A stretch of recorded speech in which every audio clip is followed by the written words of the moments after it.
Europe 1, il est 7h16, on l'avait oublié, elle refait soudain son apparition sur la carte des conflits. L'Irak et ses djihadistes ciblent des frappes américaines alors que des milliers de réfugiés tentent de fuir. Faut-il donner des armes aux populations menacées? C'est la question qui fâche de 7h15 sur Europe 1. Jean-Philippe Ballas. Bonjour Myriam Benrad, Bonjour. spécialiste de l'Irak, chercheuse aux séries à Sciences Po. Aujourd'hui, les combattants kurdes, les Peshmerga, réclament des armes à la communauté internationale. Hier soir, je le disais sur France 2, Laurent Fabius a dit qu'il faudrait, d'une manière ou d'une autre, livrer du matériel qui leur permette de contre-attaquer. Pour vous, ce matin, vous nous dites quoi? Il n'y a pas à hésiter maintenant? Ah non, il n'y a pas à hésiter, mais en réalité d'ailleurs, la décision de livrer éventuellement des armes aux Kurdes et je dirais plus largement aux populations pour se défendre face à l'État islamique aurait dû intervenir bien plus tôt. Et d'ailleurs, c'est aussi une raison pour laquelle, je pense, la France, pour le moment, a dit clairement qu'elle ne s'engagerait pas militairement, puisqu'il s'agit d'une responsabilité américaine, en faisant d'ailleurs référence clairement à la Syrie, au dossier syrien, sur lequel la France était très engagée, et avait réclamé justement qu'on arme l'opposition face au régime, mais aussi face aux djihadistes, parce qu'on a en réalité... et on le voit aussi à Bagdad, deux extrêmes qui se côtoient actuellement dans cette région. Une menace djihadiste qui est en train de semer la terreur, le chaos et de provoquer une hécatombe. Et puis aussi, au niveau politique, c'est la catastrophe. On le voit à Bagdad, le processus politique est en train de dérailler. Oui, de vraies tensions entre le Premier ministre et le Président, notamment ces dernières heures. Avec un Nouri al-Maliki très autoritaire qui est déterminé à remporter un troisième mandat et qui vient de déposer plainte contre le nouveau président kurde Fouad Massoum. Et pour revenir à la Syrie, on a un Bachar el-Assad qui finalement... est en train de revenir, qui s'est fait élire au mois de juin dernier président, et qui est en train de remettre en place sa dictature, à défaut justement d'une intervention et à défaut de moyens, de capacité pour l'opposition de résister. Et c'est exactement la même chose aujourd'hui en Irak, sauf qu'on a face aux populations l'État islamique.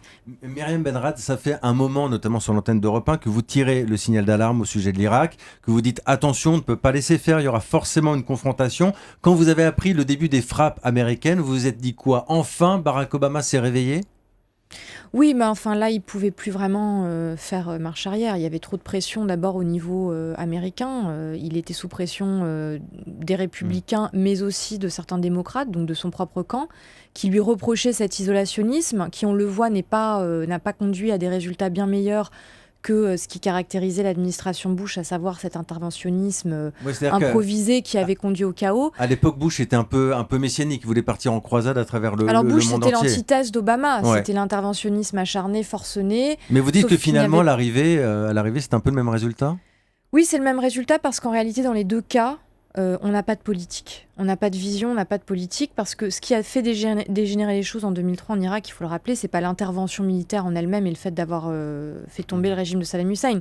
C'est le fait qu'il n'y avait pas de politique pour la transition irakienne, pas de stratégie occidentale.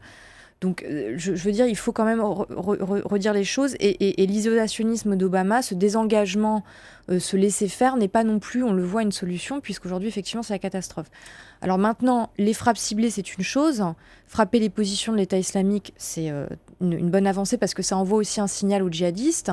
Mais la déroute de l'État islamique, elle viendra de manière plus structurelle des populations qu'il faut armer pour leur permettre de se défendre et justement de chasser ces djihadistes. Il n'y a pas d'autre solution. Alors, sur la question des armes, vous comprenez aussi les réticences de certains qui vous disent quand on livre des armes, on ne sait jamais où elles vont finir. Tout à fait. On sait d'ailleurs que les djihadistes en ce moment ont des armes irakiennes, des armes assez sophistiquées. C'est un risque quand même dans ces cas-là. Oui, mais alors là, si vous voulez, je crois que vu la situation dans laquelle on se trouve, c'est un pari à faire. C'est le pari que les Américains avaient fait en 2007 lorsqu'ils avaient fait cause commune avec certaines tribus dans la province d'Al-Anbar, à l'époque déjà contre Al-Qaïda.